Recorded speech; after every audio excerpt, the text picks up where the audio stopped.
Hello and welcome back to the Honest Conversation. Today I thought I'd do a bit of a review on my local paper, the Wisbech Standard. I have a copy here.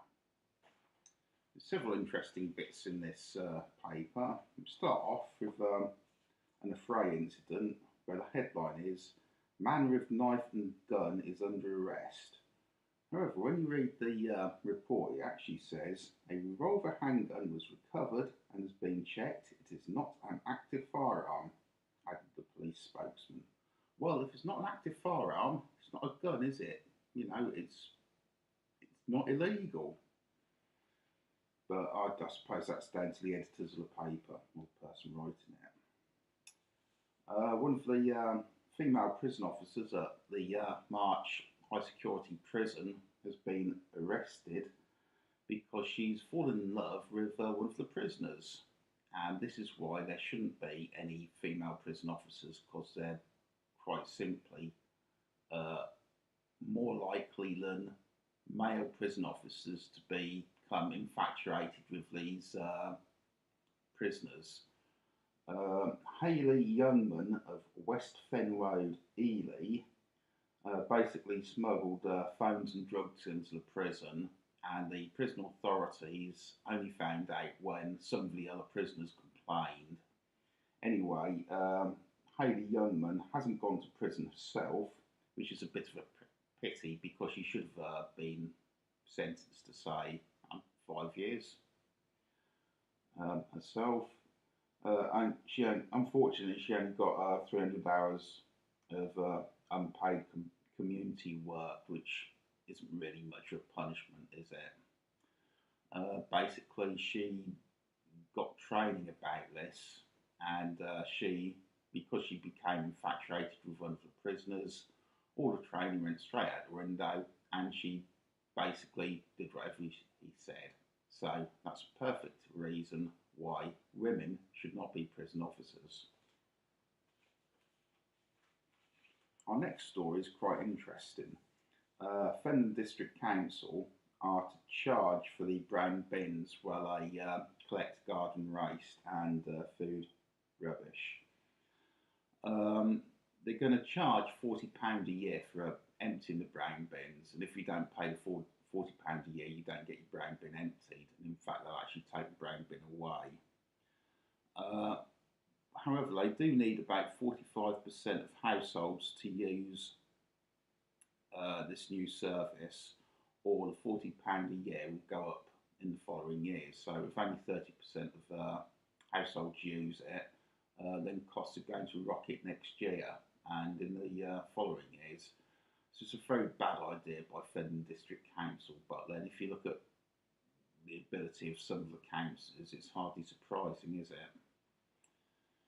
If the councillors really wanted to save money, why don't they start with their own allowances? After all, serving the public as a councillor should be a privilege and honour, and not a nice, tidy, well-paid little sinecure.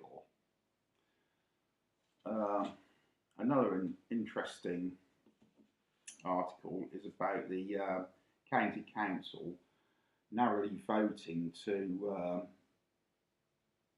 support grammar schools if any are set up. Basically, our new Prime Minister, Theresa May, is a bit of a champion of grammar schools, and the Conservative controlled county council has very narrowly just voted in favour of doing this.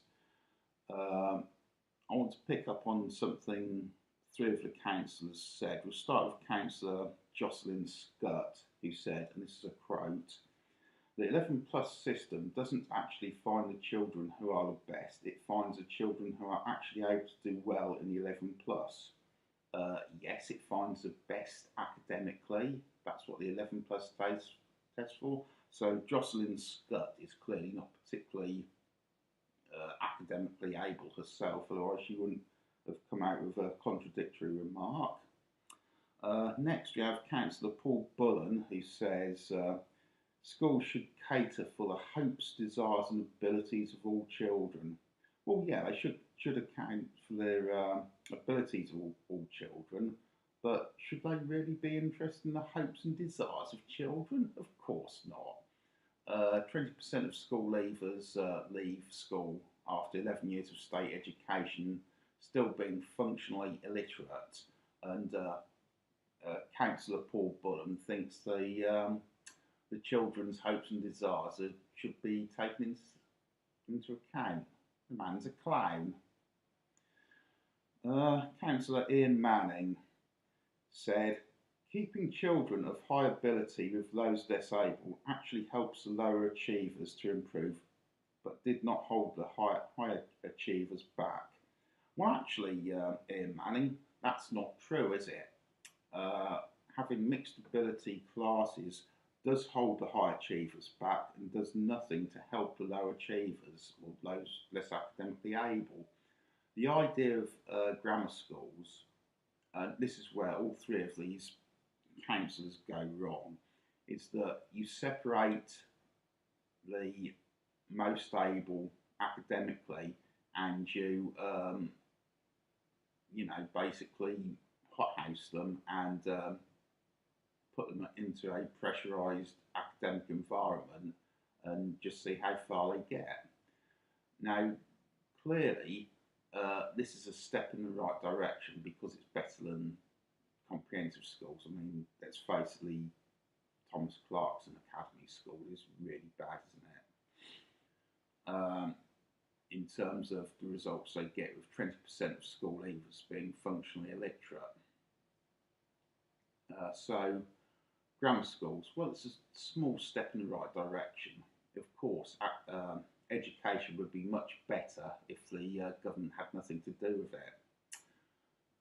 I'm sure some people might chime in, oh, it's, the government doesn't spend enough on education. Well, actually, I've got some figures about that. You see, Cambridgeshire County Council and government, who fund 75% of what Cambridgeshire County Council do, actually spend roughly £5,500 a year on each pupil. But let's assume they just spend £5,000 a year per pupil. If you have a class of 30 kids, that's £150,000 into that classroom.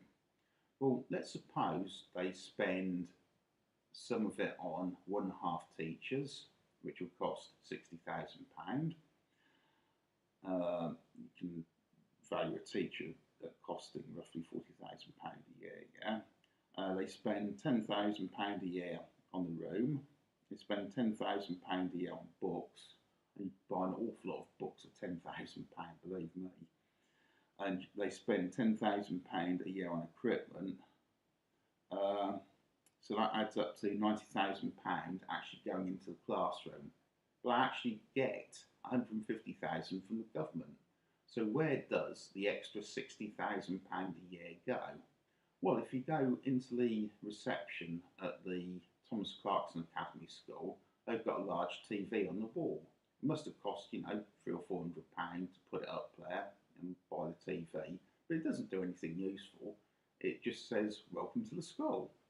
The Neen School is similar. They've got a TV in their reception. Doesn't do anything useful, just says, welcome to the Neen School. Also, going back to the Thomas Clarkson School, well, they knocked down the old Queen's Boys School site down and built a new school of a cost of £33 million. The old site could have been brought up to standard by, new lick of paint, a few minor repairs to roofs or whatever, at a cost of less than £1 million. So there's no lack of money in state education. It's just extremely badly spent, and a lot of it gets wasted. There's absolutely no reason they should have knocked the old school down and built a whole brand new school, because the teachers haven't changed and the syllabus hasn't changed just by knocking the school down and building a new one. The standard of education, the standard of teaching in the classroom is still the same, and the standard of teaching in the classroom is what matters. Basically, there's no lack of money in education. Education is more than fully funded. They waste money like it's going out of fashion.